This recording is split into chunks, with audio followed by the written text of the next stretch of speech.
अशी आरोग्य सेवा न देणे आणि मुजोरगिरी करणे आणि एक प्रकारची मुघलशाही आहे। खरं तर अशा हॉस्पिटलच्या प्रशासनावर तपासून शेवटी कुणाची चूक आहे तपासली पाहिजे, काय चूक झाली तपासली पाहिजे, ती तपासेल सरकार। या गंभीर घटनेची दखल स्वतः माननीय मुख्यमंत्री उद्या पुण्यात आहे, मी आहे, ती दखल आम्ही घेतली, अजितदादा आहेत, त्यामुळे आम्ही सर्व दखल घेऊ आणि कुणाला आम्ही सोडणार नाही।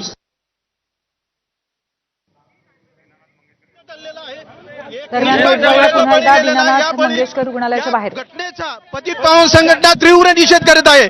इथून पुढे येणाऱ्या काळात हॉस्पिटलमध्ये असे जर निष्पाप बळी गेले तर पतित पावन संघटना उग्र आंदोलन करेल, या घटनेचा निषेध करेल। नावाला काळं फासलं, हॉस्पिटलच्या नावाला काळं फासलं, कारवाई झाली पाहिजे, गुन्हा दाखल केला पाहिजे, त्या गोष्टीवर गुन्हा दाखल केला पाहिजे आणि ट्रस्टी प्रशासनाला निलंबित केलं पाहिजे।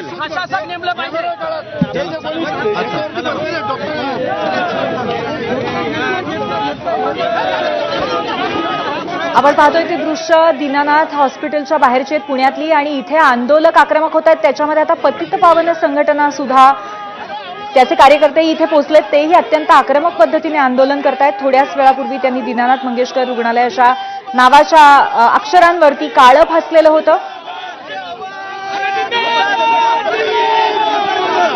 आतमध्ये का घुसायचा प्रयत्न करताय? आतमध्ये हॉस्पिटलमध्ये रुग्ण असल्या कारणास्तव पतित पावन तेवढं भान राखून आहे, इथे फक्त सर्व प्रशासनाचा निषेध करत आहे। ज्या पद्धतीने आंदोलनात तुम्ही प्रशासन कारवाई करतंय, सरकार त्यामध्ये दखल घेतंय, आवाज आहे ना काय, सरकार दखल घेत आहेत, या घटनेचा निषेध करत आहे। ज्या निष्पाप महिलेच्या 10 लाखाची मागणी करून बळी गेलेला आहे, या बळीचा पतित पावन संघटना निषेध करत आहे।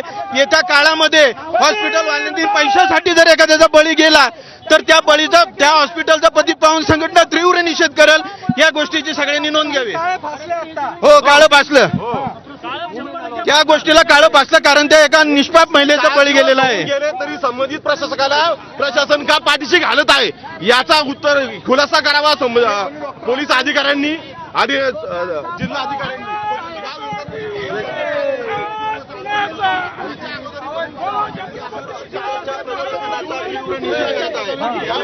संघटना याची कारवाई करण्याचा निषेध करत आहे।